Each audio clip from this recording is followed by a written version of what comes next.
खुशामदीद। अब मैं आपको वर्क और एनर्जी के कॉन्सेप्ट से मुतारिफ करवाने जा रहा हूँ, और ये दो अल्फाज हैं आपस में इतने ज़्यादा रिलेटेड है कि अक्सर हम इनको एक दूसरे के मुतबादिल के तौर पर इस्तेमाल करते हैं, लेकिन फिज़िक्स के कॉन्टेक्स्ट में भी बहरहाल एक दूसरे से मुकम्मल तौर पर अनरिलेटेड नहीं है।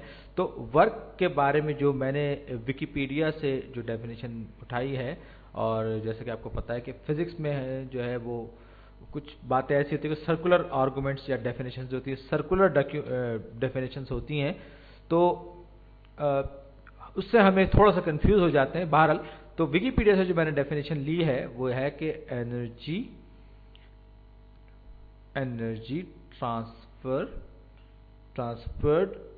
बाय अ फोर्स, यानी कि एनर्जी यानी कि वो तवानाई जो कि फोर्स से ट्रांसफर की गई हो, फोर्स के जरिए ट्रांसफर की गई, और फोर्स आपको पता है कि मास टाइम्स एक्सेलरेशन है। और एनर्जी की बड़ी दिलचस्प डेफिनेशन है विकिपीडिया पर ही, और वो है एबिलिटी टू डू वर्क।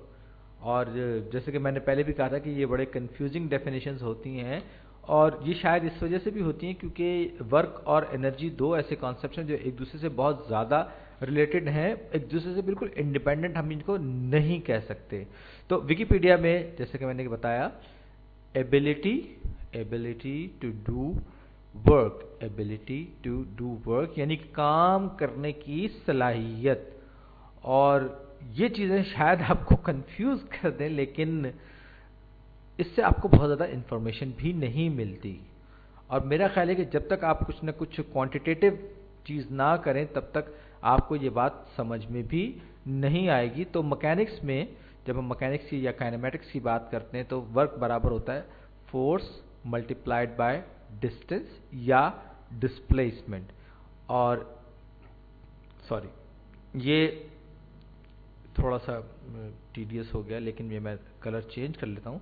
ये एक फोर्स है जो मैं किसी बॉडी पर लगा रहा हूँ जो कि 10 न्यूटन की फोर्स है, और ये एक मेरे पास ब्लॉक है।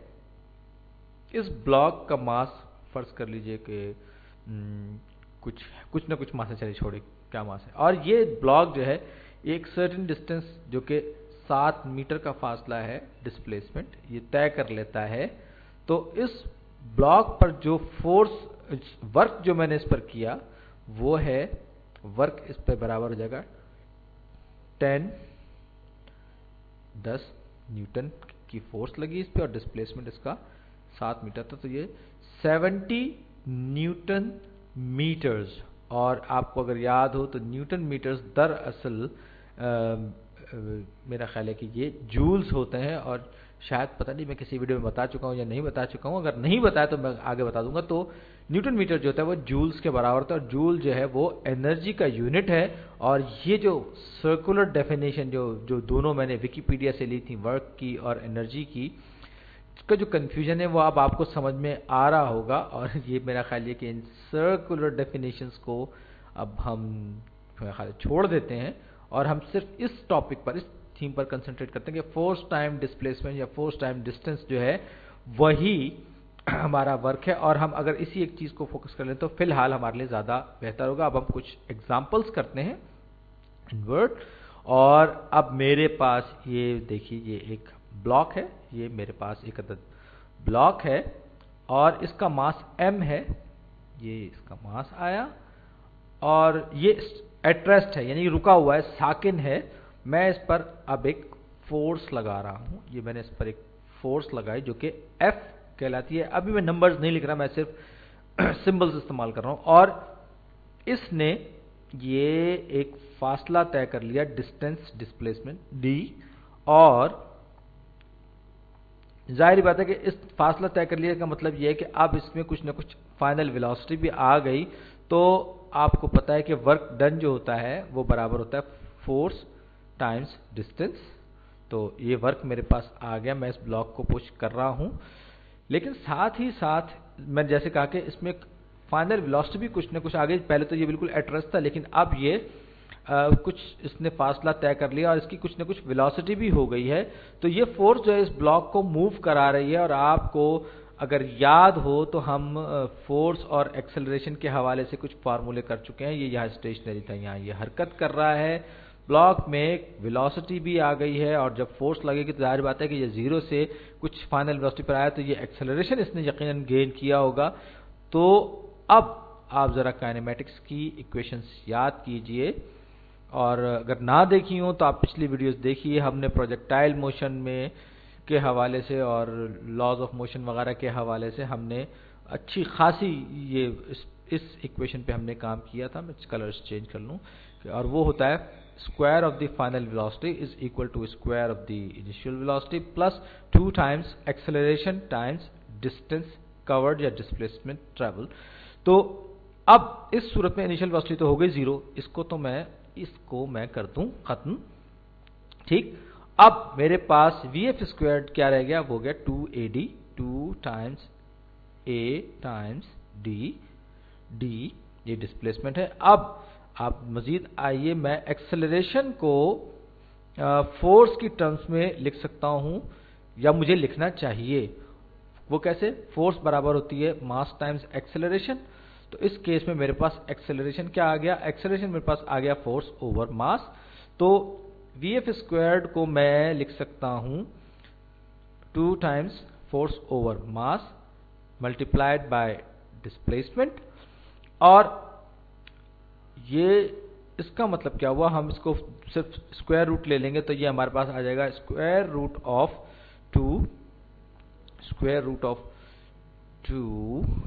Times force times distance divided by mass. अब मुझे एक दिलचस्प चीज अगर आप देखिए तो ये जो टर्म है ये पूरी vf वाली, इसमें फोर्स टाइम्स डिस्टेंस जो है, ये फोर्स टाइम्स डिस्टेंस जो है ये वर्क है हमारे एक्सप्रेशन के हिसाब से, ये हिस्सा। तो अब मैं एक और इक्वेशन, इस इक्वेशन को एक और तरह से भी लिख सकता हूं, जिसमें कि मैं वेलोसिटी की बुनियाद पर वर्क को मालूम कर सकता हूं, या वर्क को मैं रिलेट कर सकता हूं वेलोसिटी से, क्योंकि Fd जो है वो वर्क के बराबर है। तो ये इसको मैं इसी vf स्क्वायर वाली इक्वेशन को मैं डायरेक्ट लिख रहा हूं। तो vf स्क्वायर बराबर हो जाएगा 2 टाइम्स मास ओवर फोर्स टाइम्स d हो गया वर्क डिवाइडेड बाय मास। अब मैं दोनों साइड्स को m से मल्टीप्लाई करूंगा तो ये हो जाएगा mvf स्क्वायर। चलिए मैं f नहीं लिख रहा, फाइनल मुझे पता है कि कोई ना कोई वेलोसिटी, और उसने स्टेशनरी हालत से शुरू किया था, तो मैं vf की जगह सिर्फ v लिख रहा हूं अपनी आसानी के लिए। तो ये mv स्क्वायर हो गया is equal to 2 times work, और मैं 2 से दोनों साइड्स को डिवाइड करूंगा। तो अब क्या होगा, अब ये होगा work is equal to mv squared over 2, और जाहिर बात है वर्क है तो इसका यूनिट जो है वो जूल्स में होगा। और आप दिलचस्प चीज देखिए कि mv स्क्वायर ओवर 2 जो है ये दरअसल काइनेटिक एनर्जी होती है किसी भी चीज की, और ये v स्क्वायर जो है ये इस फार्मूले में यहीं से आया है। और मेरा ख्याल है कि ये वर्क की ये जो इक्वेशन है, या काइनेटिक एनर्जी की ये जो इक्वेशन है, ये सॉल्व करना आपके लिए बहुत ज्यादा आसान है, कंफ्यूजिंग नहीं है।